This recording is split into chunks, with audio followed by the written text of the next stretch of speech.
+2 ശേഷം ഡിഗ്രി പഠനം ഇന്ത്യയിലെ കിടലൻ യൂണിവേഴ്സിറ്റിയിൽ നിന്നായാലോ join Prepwise, Kerala's #1 CUET coaching platform. നിങ്ങളുടെ സ്ട്രീം ഏതുമായിക്കൊള്ളട്ടെ, സയൻസ്, കോമേഴ്സ്, ഹ്യൂമാനിറ്റീസ്, ബോർഡ് എക്സാമിനും CUETക്കുമുള്ള കോംപ്രിഹെൻസീവ് കോച്ചിംഗ്. കൂടുതൽ വിവരങ്ങൾക്കായി ഡിസ്ക്രിപ്ഷനിലുള്ള ലിങ്കിൽ കയറി രജിസ്റ്റർ ചെയ്യുക. ഹലോ എവരിവൺ, എൻ്റെ പേര് മാസിൻ എന്നാണ്.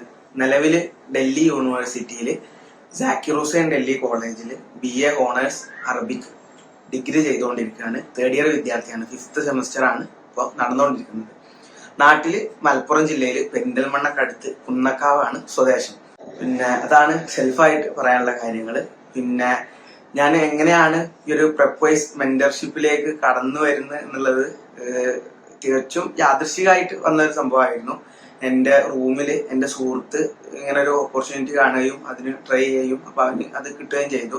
അപ്പോൾ ഞാൻ അവനോട് ഡീറ്റെയിൽസ് ഒക്കെ ചോദിച്ച് മനസ്സിലാക്കി. അപ്പോൾ പിന്നെ അവരോട് ഇങ്ങനെ അടുത്തൊരു മെന്ററിന് വാക്കൻസി ഉണ്ട് എന്ന് കണ്ടപ്പോൾ ഞാൻ എൻ്റെ CV അയച്ചു കൊടുക്കുകയും അതുവഴി ഇന്റർവ്യൂ ഒക്കെ കഴിഞ്ഞ് സെലക്ട് ആയി അങ്ങനെ ഒരു മെന്റർഷിപ്പ് പ്ലാറ്റ്ഫോമിലേക്ക് വരികയും ചെയ്തത്.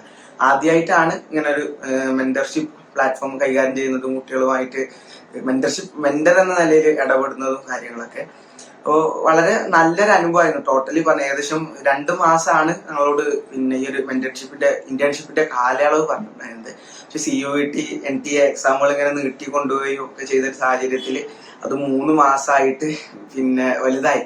അപ്പോൾ 3 മാസം എൻ്റെ അണ്ടറിൽ 60 കുട്ടികളുണ്ടായിരുന്നു. ഈ 60 കുട്ടികളെ പിന്നെ ഓരോ വീക്കിലും കണക്ട് ചെയ്യുകയും കോൾ ചെയ്യുകയും അവരോട് വാട്സപ്പിൽ കണക്ട് ചെയ്യുകയും അവരുടെ സംശയങ്ങൾക്ക് മറുപടി കൊടുക്കുകയും നമുക്ക് എങ്ങനെയൊക്കെ കുട്ടികളെ സഹായിക്കാൻ പറ്റുമോ ആ രീതിയിലൊക്കെ അവരെ സഹായിക്കുക എന്നുള്ളതാണ് അവരെ മെന്ററിങ് ചെയ്യാന്നുള്ളതുകൊണ്ട് ഉദ്ദേശിക്കുന്നത്. അപ്പൊ ആ രീതിയിലൊക്കെ നമ്മൾ അവരെ ഹെൽപ്പ് ചെയ്യും, എല്ലാ കാര്യത്തിലും സഹായിക്കുകയൊക്കെ ചെയ്തിട്ടുണ്ടായിരുന്നു. അതില് പിന്നെ നമുക്ക് ചില അനുഭവങ്ങൾ ഉണ്ടായി. നമ്മൾ എന്ത് കാര്യങ്ങൾ ചെയ്യുമ്പോഴും ചില അനുഭവങ്ങൾ നമ്മുടെ മനസ്സിൽ ഭയങ്കര തട്ടി നിൽക്കും. അപ്പൊ അങ്ങനത്തെ ചില അനുഭവങ്ങളും Prepwiseലെ ഇങ്ങനെ ഒരു സ്റ്റുഡൻസുമായിട്ട് ഇടപെടുന്ന സമയത്ത് ഉണ്ടായിട്ടുണ്ട്. അപ്പൊ അതില് ചിലതെന്ന് പറഞ്ഞാൽ ചില കുട്ടികൾ നിലവിലെ സാഹചര്യങ്ങളും ഇതൊക്കെ പറഞ്ഞുകൊണ്ട് പല രക്ഷിതാക്കളും പുറത്ത് യൂണിവേഴ്സിറ്റികളിലേക്ക് പഠിക്കാൻ പോവുക എന്ന് പറയുമ്പോൾ, കേരളത്തിന് പുറത്തു പോവുക എന്ന് പറയുമ്പോൾ കുറെ പ്രയാസങ്ങളും കാര്യങ്ങളും ഇഷ്ടക്കേടുകളൊക്കെ കാണിക്കാറുണ്ട്. അപ്പൊ സെയിം അവസ്ഥ ചില കുട്ടികൾക്ക് ഉണ്ടായിരുന്നു. പ്രത്യേകിച്ച് ഏറ്റവും കൂടുതൽ കുട്ടികൾ പ്രിഫർ ചെയ്യുന്നത് ഡൽഹി യൂണിവേഴ്സിറ്റി, അതുപോലെ ഹൈദരാബാദ് യൂണിവേഴ്സിറ്റി, പിന്നെ പോണ്ടിച്ചേരി യൂണിവേഴ്സിറ്റി ഒക്കെയാണ്. അപ്പോൾ ഇതിൽ ഡൽഹി യൂണിവേഴ്സിറ്റിയിലേക്കാണ് ഏറ്റവും കൂടുതൽ എൻ്റെ ഒരു അണ്ടറിലുള്ളതിൽ ഏറ്റവും കൂടുതൽ കുട്ടികൾ ആഗ്രഹം പ്രകടിപ്പിച്ചിട്ടുണ്ടായിരുന്നത്. അപ്പോൾ അതില് ചില കുട്ടികൾക്ക് വീട്ടിൽ നിന്ന് ഡൽഹിയിലോട്ടൊക്കെ വിട്ട് പഠിക്കുക എന്ന് പറയുമ്പോൾ അതിനൊരു സപ്പോർട്ട് കുറവും കാര്യങ്ങളൊക്കെ ഉണ്ടായിരുന്നു. അപ്പോൾ നമ്മൾ ഇവിടെയൊക്കെ വന്ന് പഠിക്കുന്നതാവുകൊണ്ട് നമുക്ക് ചുറ്റുപാടും കാര്യങ്ങളൊക്കെ മനസ്സിലാവുന്നുണ്ട്. അത് വെച്ചിട്ട് നമുക്ക് പാരന്റ്സിനോട് സംസാരിക്കാനും അതുവഴി അവരെ കൺവീൻസ് ചെയ്യാനും പിന്നെ കുട്ടികളുമായിട്ട് ഒരു നല്ല ബന്ധം ആ രീതിയിൽ ഉണ്ടാക്കിയെടുക്കാനൊക്കെ പറ്റിയിട്ടുണ്ട്. എത്രത്തോളം വെച്ചാൽ ഒരു കുട്ടി എന്നോട് തുറന്ന് പറഞ്ഞിട്ടുണ്ട് ഒരു അനുഭവമാണ്. പിന്നെ കുട്ടി ക്ലാസ് കേൾക്കുകയും പഠിക്കുകയൊക്കെ ചെയ്തിട്ട് അത് രാത്രി പാരന്റ്സുമായിട്ട് ഡിസ്കസ് ചെയ്യുമ്പോൾ അവർക്ക് ഇങ്ങനെ പുറത്തേക്ക് വിടാനുള്ള ഒരു താല്പര്യക്കുറവ് കാരണം അവരത് കാര്യമായിട്ട് എടുക്കാതിരിക്കുകയും പിന്നെ അതൊന്ന് അവോയ്ഡ് ചെയ്യുന്ന പോലെ ചെയ്യുകയൊക്കെ ചെയ്യുമ്പോൾ ഭയങ്കര പ്രയാസം ഉണ്ടായിരുന്നു ഈ കുട്ടിക്ക്. അപ്പൊ ഈ കുട്ടി അത് തുറന്നു പറയുകയും അപ്പൊ ആ രീതിയിൽ പാരന്റ്സിനോട് ഒരിക്കലും സംസാരിക്കുകയും ചെയ്തിട്ട് അതിനുശേഷം ഒരു 1-2 ആഴ്ച കഴിഞ്ഞിട്ട് ഈ കുട്ടി എന്നെ ഇങ്ങനെ ഒരു വീക്കിലി കോൾ ചെയ്തപ്പോൾ എന്നോട് പറയണ്ടേ, അന്ന് സംസാരിച്ചതിന് ശേഷം വീട്ടുകാരെ ഭാഗത്തുനിന്ന് ഭയങ്കര സപ്പോർട്ടാണ്, നമുക്ക് പഠിക്കാനും ഇതിനൊക്കെ ഭയങ്കര ഇൻട്രസ്റ്റ് കൂടിയിട്ടുണ്ട്, അതിന് ശേഷം ഭയങ്കര സന്തോഷമായിരുന്നു എന്നൊക്കെ ഉണ്ട്. അതുപോലെ തന്നെ മറ്റൊരു അനുഭവം പറയുകയാണെങ്കിൽ പിന്നെ സൂര്യജിത്ത് എന്ന് പറഞ്ഞ, ഞാൻ പേരെടുത്ത സൂര്യജിത്ത് എന്ന് പറഞ്ഞൊരു കുട്ടി ഉണ്ടായിരുന്നു എൻ്റെ കൂടെ. അവന് പിന്നെ തൃശ്ശൂർ ജില്ലയിലാണ് സ്ഥലം. അപ്പോ ഞാൻ വീക്ക്ലി കോളുകൾ ചെയ്യുമ്പോൾ ഏറ്റവും കൂടുതൽ സംസാരിക്കുന്ന ഒരു കുട്ടിയായിരുന്നു. ചില കുട്ടികൾ പെട്ടെന്ന് ചില വീക്കുകളിൽ അധികം സംസാരിക്കാണ്ടാവില്ല. അപ്പൊ അവര് ജസ്റ്റ് കാര്യങ്ങളൊക്കെ പറഞ്ഞ് അവസാനിക്കും. പക്ഷെ സൂര്യജിത്തിന് ഞാൻ എന്ന് വിളിച്ചാലും കുറഞ്ഞത് ഒരു 15 മിനിറ്റെങ്കിലും അവനോട് സംസാരിക്കും. ഏറ്റവും കുറഞ്ഞത്, അത് മേലൊക്കെ എത്രയാവുമെന്ന് മാത്രം നോക്കിയാൽ മതി. അപ്പൊ അത്രയും എന്നോട് സംസാരിക്കുക ഇടവൊക്കെ ചെയ്യുന്ന കുട്ടിയാണ്. അപ്പൊ അവനിങ്ങനെ ലാസ്റ്റിലേക്ക് പഠിച്ചാൽ മതിയോ എന്താന്നൊക്കെ ചോദിച്ചിട്ട് ഇങ്ങനെ നിൽക്കുകയും അപ്പൊ അവനോട് ആ രീതിയിൽ സംസാരിക്കുകയും അതിനുശേഷം അവൻ നന്നായിട്ട് പഠിക്കാൻ തുടങ്ങുകയും ചെയ്തിട്ട് നമ്മൾ അങ്ങോട്ട് വിളിച്ചിട്ടില്ലെങ്കിൽ പോലും വീക്കിലി ഒരു ദിവസമാണല്ലോ നമ്മൾ അവരെ മെന്റർഷിപ്പിന്റെ ഭാഗമായിട്ട് വിളിക്കുക. പഠിക്കുക, ബാക്കിയൊക്കെ വാട്സപ്പ് കൂടെ. അപ്പോൾ എന്നും വാട്സപ്പിൽ മെസ്സേജ് അയക്കും, ഇന്നിന്ന ഭാഗം പഠിച്ച് ഇന്നിന്ന ടെസ്റ്റുകൾ ചെയ്ത് അതിൽ ഇന്നതൊക്കെയാണ് മാർക്ക് കിട്ടിയത് എന്നൊക്കെ പറഞ്ഞിട്ട് എല്ലാ തലത്തിലും നമ്മളോട് ഭയങ്കര ഇടപെടുകയും നമ്മളോട് ഭയങ്കര ഒരു അടുത്ത ബന്ധം ഉണ്ടാക്കിയെടുക്കുകയും ചെയ്ത കുട്ടിയാണ്. നമുക്ക് അവന് ഭയങ്കര സന്തോഷമുള്ള ഒരു കാര്യമാണ്. അവന് പഠിക്കാൻ കുറച്ച് വീട്ടിലെ സാധ്യതകളും മോശമായ സമയത്ത് വീട്ടിൽ നിന്ന് മാറി നിൽക്കുകയും പഠിക്കാൻ വേണ്ടിയിട്ട്, അങ്ങനെ 10ാം ക്ലാസ് മാർക്ക് കുറഞ്ഞപ്പോൾ വീട്ടിൽ നിന്ന് മാറി നിന്നിട്ട് +1 +2 നല്ല മാർക്ക് വാങ്ങുകയും ആ രീതിയിൽ വളരെ നല്ല രീതിയിൽ പഠിക്കുകയൊക്കെ ചെയ്യുന്ന ഒരു കുട്ടി. അപ്പോൾ ഇങ്ങനത്തെ ചില നല്ല നല്ല അനുഭവങ്ങൾ നമുക്ക് ഈ ഒരു മെന്റർഷിപ്പിന്റെ ഭാഗമായിട്ട് ഉണ്ടായിട്ടുണ്ട്. പിന്നെ ഇതിൽ എടുത്തു പറയേണ്ട ഒരു കാര്യമായിരുന്നു പ്രെപ്വൈസിന്റെ ഭാഗത്തുനിന്ന് നമ്മുടെ മെന്റേഴ്സിനോടുള്ളൊരു അവരുടെ ഒരു സംസാരവും നമ്മളോട് ഇടപെടുന്ന രീതിയും കാര്യങ്ങളൊക്കെ എത്രത്തോളം എന്ന് വെച്ച് കഴിഞ്ഞാല് ഞങ്ങളെ മെന്റേഴ്സിനെ ലീഡ് ചെയ്തിരുന്നത് പിന്നെ അക്സ എന്ന് പറയുന്ന മാമായിരുന്നു. അപ്പോൾ അക്സയാണെങ്കിലും അതുപോലെ തന്നെ നൗഫൽ, ഇവരോട് രണ്ടുപേരായിട്ട് നമ്മൾ കൂടുതലായിട്ട് ഇടപെടുന്നത്, നമ്മളെ കാര്യങ്ങൾ പറഞ്ഞിരുന്നതും പേഴ്സണലായിട്ട് സംസാരിച്ചിരുന്നതൊക്കെ.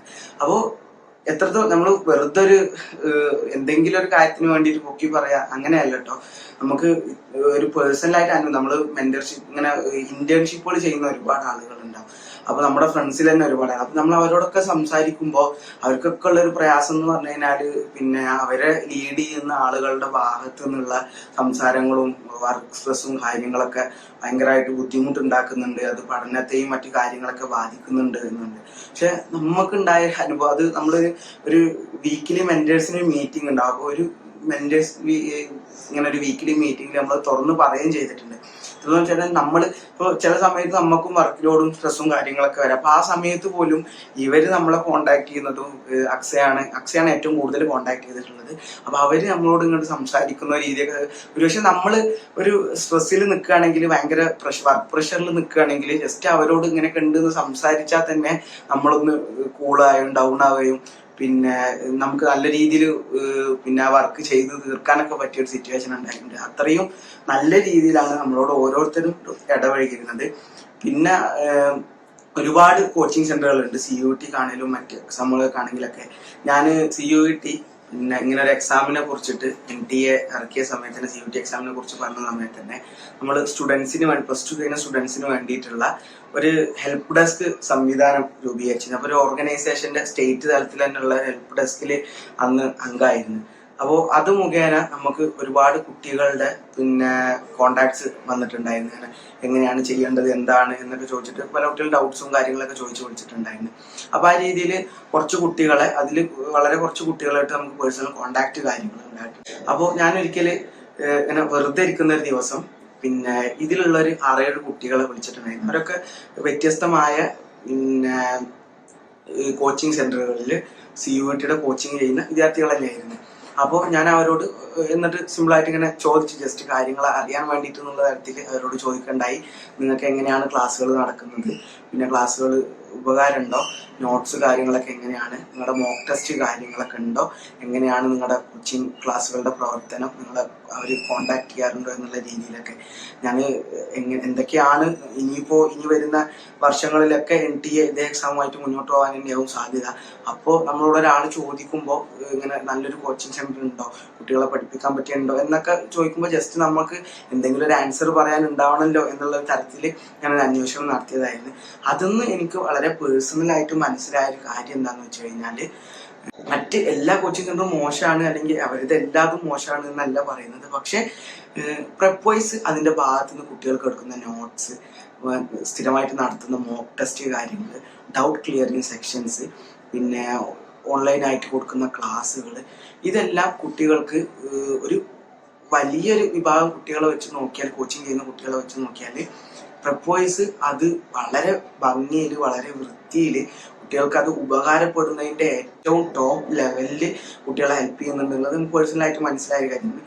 ഞാനിങ്ങനെ ഒരു പഠനം നടത്താൻ വേണ്ടി കുട്ടികളെ കോണ്ടാക്ട് ചെയ്തതിന്റെ ഭാഗമായിട്ട് എനിക്ക് മനസ്സിലായ ഒരു കാര്യം, വെറുതെ എന്തിനെങ്കിലും വേണ്ടിയിട്ട് പറയുന്നത്, മൊത്തത്തിൽ കുട്ടികൾക്ക് പ്രെപ്വൈസ് കൊടുത്തിട്ടുള്ള സർവീസ് അവരുടെ ഭാഗത്തുനിന്ന് അത് ഏറ്റവും ഭംഗിയിൽ ഏറ്റവും നല്ല രീതിയിൽ കൊടുത്തിട്ടുണ്ട് എന്ന് വിശ്വസിക്കുന്ന ഒരാളാണ്. അത് ഞാൻ വെറുതെ പ്രൊപ്പോസൽ മാത്രം നിന്നുകൊണ്ട് പറയുന്നതല്ല, ഞാൻ അതിനെക്കുറിച്ച് കുറച്ച് അന്വേഷിച്ച് ആ രീതിയിൽ പറയുന്നതാണ്. എന്തൊക്കെയാണെങ്കിലും വളരെ സന്തോഷമുണ്ട് പ്രൊപ്പോസിനോട് ആദ്യമായിട്ട് ഇങ്ങനെ ഒരു ചാൻസ് തന്നതിന്.